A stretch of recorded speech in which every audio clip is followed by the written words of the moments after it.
Nous allons donc créer le chemin maintenant pour la bouboule qui va passer là d'un tube à l'autre, d'un canon à l'autre. Donc je vais ajouter un bézier. Alors le bézier en 3D, c'est toujours pas quelque chose d'évident, hein. On en a déjà parlé dans l'exercice 1. Et bah oui, on s'en sert quand même beaucoup. Donc voilà, alors j'ai tout de suite ici finalement la possibilité, je vais changer la taille, S, hein, je prends ici pareil, S, voilà, la taille des handles. Je vais prendre les deux points, clic droit, subdivide, comme ça j'en ai trois. Je vais me mettre dans une vue front, alors je vais avoir le point central qui est ici, un point qui est là dans le canon et un autre qui est ici. Et alors, je vais me mettre dans une vision avec le X-ray pour pouvoir travailler un peu ça. Là, je joue ouais, dans le sens où il y aura un petit effet d'apogée de notre balle, bouboule, là, qui va... bouboule, j'aime bien ce mot bouboule. Donc, qui va passer d'un tube à l'autre, voilà. Hop. Donc, j'ai le chemin. Et ce chemin, je le dupliquerai. Mais avant de le dupliquer, je vais d'abord mettre en place cette animation. Donc, je vais créer... Cette fois-ci, on va prendre une sphère. Donc, je vais prendre un mesh sphère. Alors la sphère, si je reviens ici, vous voyez, la sphère, la différence par rapport au fait de prendre un cube et de le subdiviser, c'est qu'une sphère, elle a des triangles ici au-dessus. Et quand on va ajouter la subdivision de surface, pardon, ici, hop, voilà, et je fais un shade smooth. Alors, c'est pas très visible, mais on a tout de suite des artefacts qui apparaissent là au-dessus, enfin à cause des triangles. Donc voilà, c'est pas terrible. Donc ce qu'on va faire, c'est revenir et je vais me mettre ici en transparence, donc pour être sûr que la balle puisse donner l'impression qu'effectivement elle sort du tube. Ok, je vais la remettre à 0 et je vais créer un contrôleur pour cette balle. Donc ce sera un empty plane axis que je vais appeler contrôle bouboule. Et d'ailleurs, alors ceci, ça va être le chemin. Bouboule 1, puisqu'il y en aura deux. Contrôle et sphère, ça va être bouboule 1. Voilà. Donc, bouboule 1 est enfant de contrôle bouboule. Voilà, contrôle bouboule. Hop. Et contrôle bouboule va être sur le chemin. Donc, je prends ce empty et je lui mets une contrainte. Donc, c'est ici, elle est contrainte. Hein, troisième icône en partant du bas. Et follow pass. Et quel passe? Eh bien, le chemin. Voilà. Alors, je vais lui dire de suivre la courbe. Et voilà. Donc, il n'y a pas d'animation pour le moment. Quand je suis sur un chemin, je dois animer. Alors ici, il y a animé de passe, mais je ne vais pas utiliser celui-là parce que ça va pas faire ce que je veux. Donc, je vais rentrer dans le chemin, puisque c'est le chemin qui décide de comment on se déplace sur lui. C'est comme ça dans Blender. Donc, je vais dans le Bezier Curve et là, tout en bas, derrière ma petite image, voilà, j'ai passe animation. Là, je peux dire que quand je serai, par exemple... Alors, on va mettre des clés pour le moment qui sont juste des idées. Enfin, ce ne seront pas les animations définitives. On bougera les clés en fonction de ce qu'on veut faire. Mais je vais mettre ici une... Alors, je vais d'abord me mettre sur 250. Ce sera la longueur totale de mon animation. Je vais me mettre ici à 0. Donc oui, j'y suis. Donc clic droit, insert keyframe. Je vais aller à 20. À 20, je serai au bout de mon chemin. Donc mon chemin, il fait 250 frames. Parce que j'ai décidé que c'était 250 ici. Et ça me permet après de bouger les clés où je veux. Donc ce sera plus facile. C'est l'intermédiaire qui est ici entre 0 et 250. C'est pour ça que j'ai mis 250 là. Ma scène fait 250 frames. Et là, donc, je vais utiliser cette valeur-là. Et pour qu'il soit au bout du chemin, il aura la valeur 250. Et je vais insérer une clé. Et donc ici, ça veut dire que hop, il fait le chemin. Et quand je suis à 10, plus ou moins, alors c'est parce que je pars de 1 et pas, donc je vais me mettre à 21. Voilà. Et donc, plus 10, ça fait 11. Et donc ici, voilà, je suis, pardon, sur le chemin. C'est le chemin qui... je suis à 125, ce qui est la moitié du chemin. Voilà, insert keyframe. Donc, j'ai ceci. Je vais aller voir maintenant ce que ça donne. Donc là, j'ai réglé le timing. Donc, quand on fait de l'animation, très important, on a deux notions essentielles, le timing et le spacing, comme space, l'espace en anglais. Spacing. Alors, pourquoi ces deux notions? Parce que le timing, c'est combien de temps j'ai besoin pour faire l'action. Donc ici, j'ai mis 20 frames, de 1 à 21. 20 images pour faire l'action. Après, comment est-ce que je me déplace dans cette période de temps? Est-ce que je démarre lentement, j'accélère, je ralentis? Est-ce que je suis dans l'accélération, je ralentis et j'accélère parce que je tombe? Voilà. Tout ça, c'est le spacing. Et ça se règle dans une fenêtre qui est le Graph Editor. Donc, je clique droit, horizontal split. Donc, pour ça, je me place vraiment sur le côté jusqu'à ce que mon curseur devienne double flèche. Clic droit, horizontal split. Voilà. Et dans l'icône ici de la fenêtre, je vais chercher, alors je maintiens le clic enfoncé, je vais chercher le Graph Editor.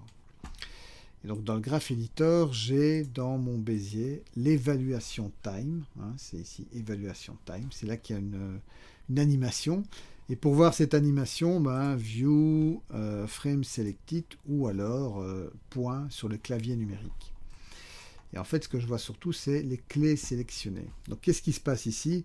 J'ai un démarrage lent, une accélération et une décélération. Et ça, je ne veux pas. Ce que je veux plutôt... alors, je vais sélectionner juste une clé à la fois. Ce que je veux, c'est une accélération vers... alors, je vais ici plutôt faire un truc comme ça, histoire de bien illustrer. Vous allez comprendre. Alors, où est passé?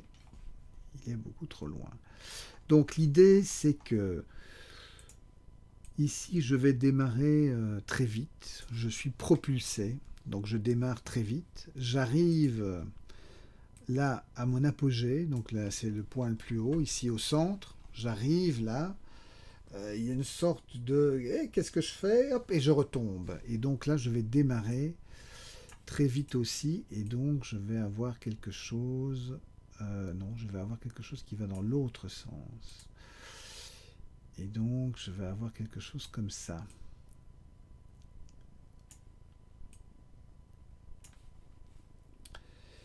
Parce qu'il faut que je retombe rapidement. Donc, je suis rapidement arrivé à cet endroit-là, mais plus sur la ligne.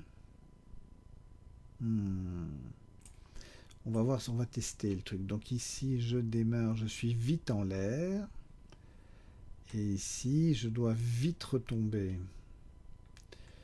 Donc si je dois vite retomber, il faut que je sois vite vers... Donc, je vais être effectivement plus par là. Plus je suis là, plus vite je vais arriver. Mais alors aussi, plus vite je vais arriver, moins vite je vais aller sur la fin.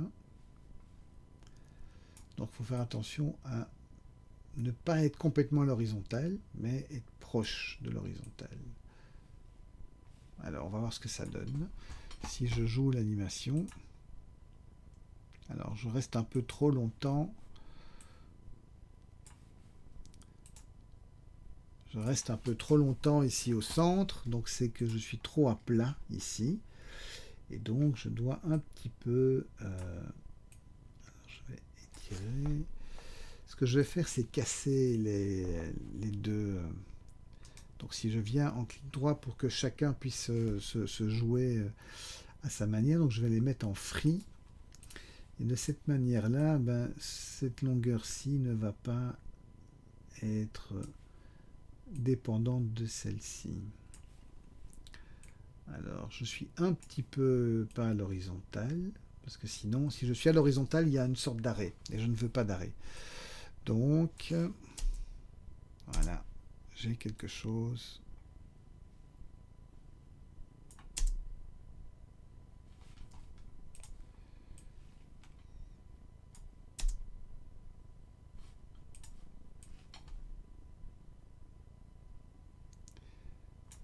Alors, ici, ne doit pas être aussi...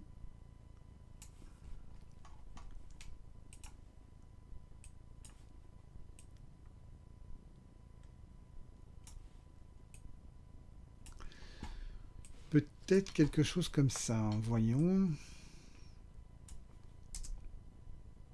Ouais, ok. Donc, après bien des tournoiements et tout ce qu'on veut bien enfin, avec ça, donc on a effectivement donc, une animation sur 20 frames pour que la balle passe.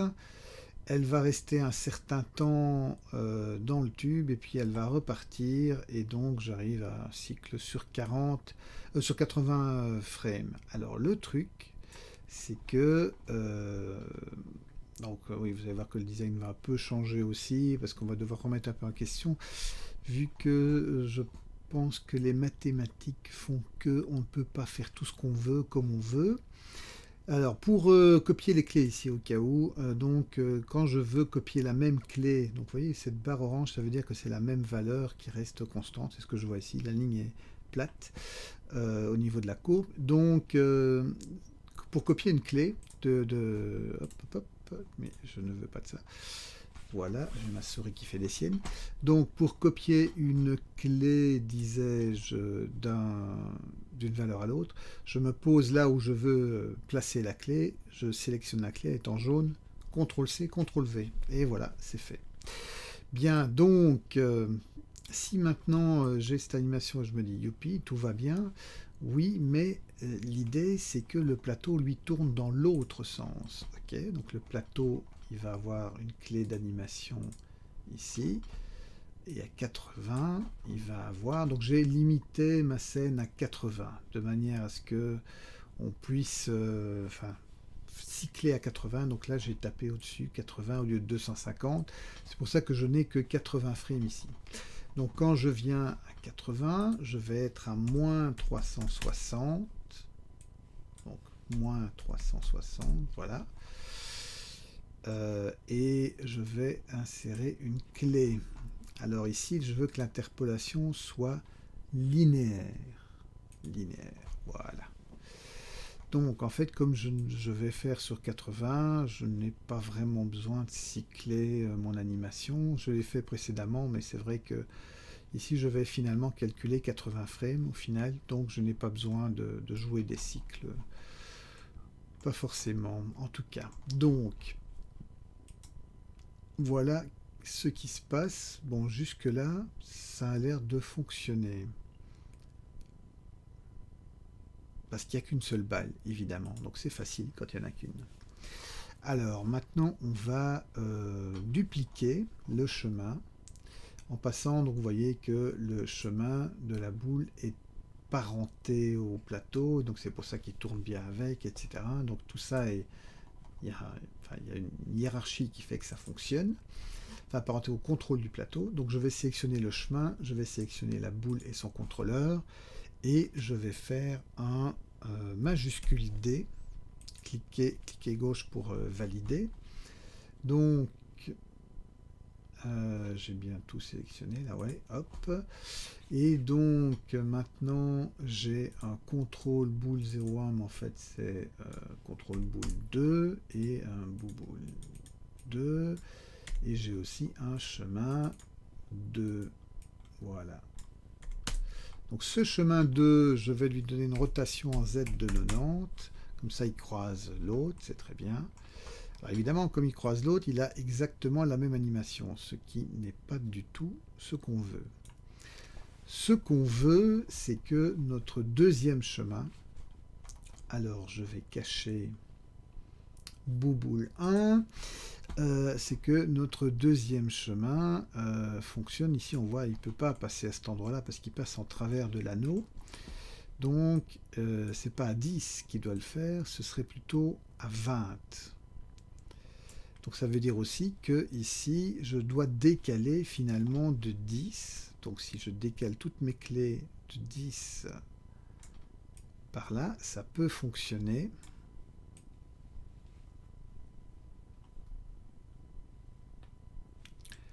La seule chose, c'est que ici, quand j'arrive à 70, théoriquement, je suis censé repartir.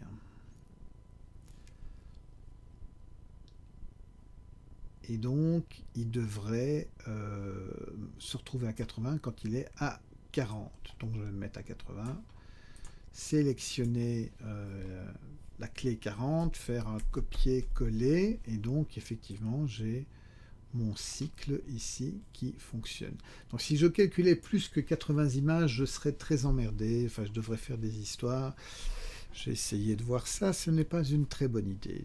Donc c'est très bien, on va calculer 80 images, comme ça, bah déjà votre machine travaillera un peu moins, et puis surtout, ça marchera. On va cycler tout ça. Donc là maintenant, on va tester un peu cette animation, voir si ça fonctionne, si on n'a pas un couac, ou simplement voir ce que ça donne.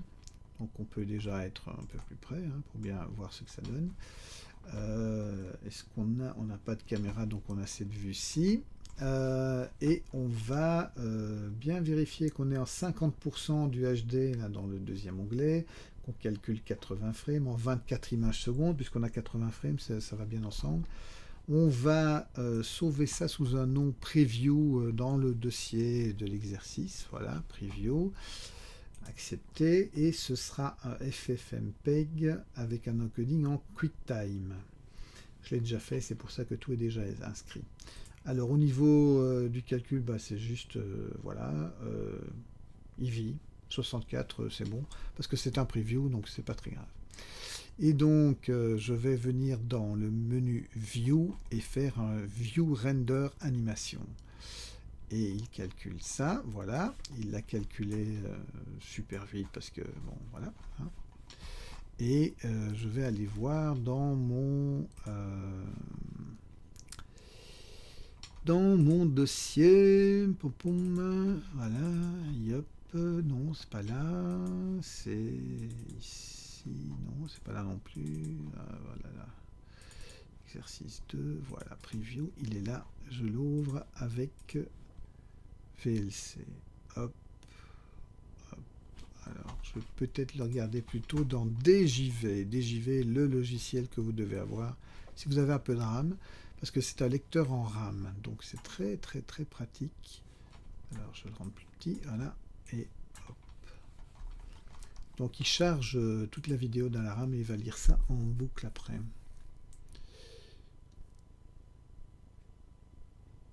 Ouais, donc là, il s'arrête un peu. Ça, c'est une histoire de courbe qu'il faut régler.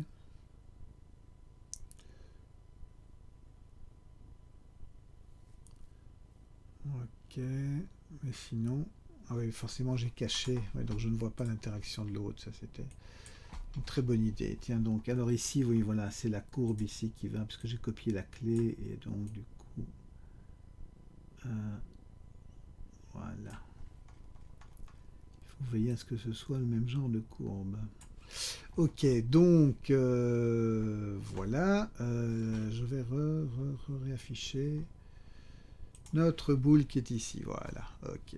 Allez, on est reparti pour le preview. Ça, on aura les deux boules. Donc fichier récent et DJV revient.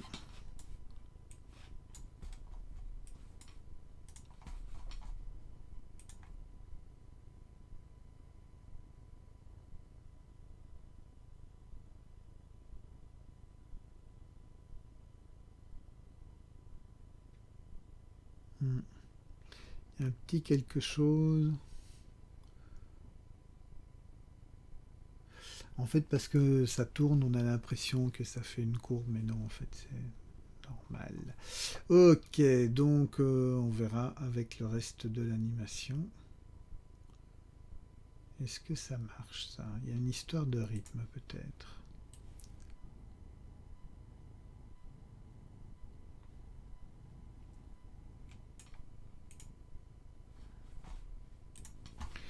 Bien, donc, après preview, finalement, on va faire une petite modification parce qu'effectivement, 10 frames pour la moitié du trajet, c'était 2 frames de trop. Donc, voici pour donc on va passer par le chemin 1. Le chemin 1, c'est lui qui fait le plus, enfin, il a 2 cycles. Donc en fait la première clé où je suis donc dans une valeur de 0. La deuxième clé à 125, c'est-à-dire que je suis à la moitié du chemin, je suis à la frame 8, la frame 16, donc je pars sur des 8 images d'écart, puisqu'on est sur 80 le cycle, donc 8 images d'écart. En fait, ici sur le... Comment pour faire le... Donc 16 images pour aller d'un tube à l'autre. Voilà. Et puis, je vais avoir un petit espace, un petit moment où je vais rester, donc ça c'est après un calcul savant, on va dire, surtout des tests. Je vais jusqu'à 21 et c'est pareil, chaque fois je fais en 16 images. Donc je passe jusqu'à 21, puis je rajoute 16 images, puis j'arrive à 37, je vais jusqu'à 42. Je rajoute là-dessus 16 images, j'arrive à 58, je passe à 63. Donc de 58 à 63, vous voyez qu'il y a 5 images, 5 images, 5 images. Et ici, pareil, il y a juste entre ici le dernier, ben voilà, il faut faire une petite triche. Là, je suis sur 9 images. Pour la dernière, donc j'ai une image de plus sur la dernière, mais ça ne choque pas. Donc ça, très important aussi au niveau des courbes ici. Les clés qui sont ici au-dessus, donc en sélectionnant les clés, clic droit, Handle Type en vecteur. Les clés du milieu, clic droit, Handle Type en Align. Et alors on s'arrange pour qu'elles ne soient pas alignées, mais qu'elles soient un petit peu décalées, légèrement. Hein. C'est vraiment un petit peu le petit cercle contre la barre, ici, si vous voyez. Donc, chaque fois, le cercle supérieur est un peu à l'intérieur et le cercle inférieur est un peu à l'extérieur. Et ici en dessous, pareil, ce sont des handle type vecteurs. Et donc là, on obtient une animation qui fonctionne pas trop mal. Donc là, c'était pour le chemin 1. Pour le chemin 2, on est aussi sur forcément un rythme de 8. Donc on reste là où on est à 250 parce qu'on va partir du maximum dans le cas du chemin 2. On y reste jusque la frame 8 et puis après en 16 frames on revient à 0 à la frame 24. On va rester sur place jusque la frame 54. Et puis là, on est parti sur 16, donc hop, jusqu'à 70, et de 70 à 80, on reste au même endroit. Donc chaque fois qu'il y a une barre noire, ça veut dire qu'on reste exactement au même endroit. Et ici, pareil que tout à l'heure, les clés au-dessus et en dessous sont des vecteurs, et les clés du milieu sont alignées. Bien, donc ça règle le problème de l'animation des petites boules. Donc, on va voir aussi maintenant comment on peut changer. Ici, il y a une chose aussi que j'ai faite pour essayer de rattraper l'effet de Coriolis. Là, quand ça tourne, on a l'impression que la balle fait un axe. Donc, j'ai sélectionné le point central, donc en sous-objet, sélectionné le point central, et je l'ai déplacé vers la gauche, systématiquement déplacé vers la gauche, des deux côtés, légèrement vers la gauche. Ça donne un petit effet, mais bon, enfin voilà, ça c'est pas vraiment indispensable. Enfin, si on y pense, pourquoi pas.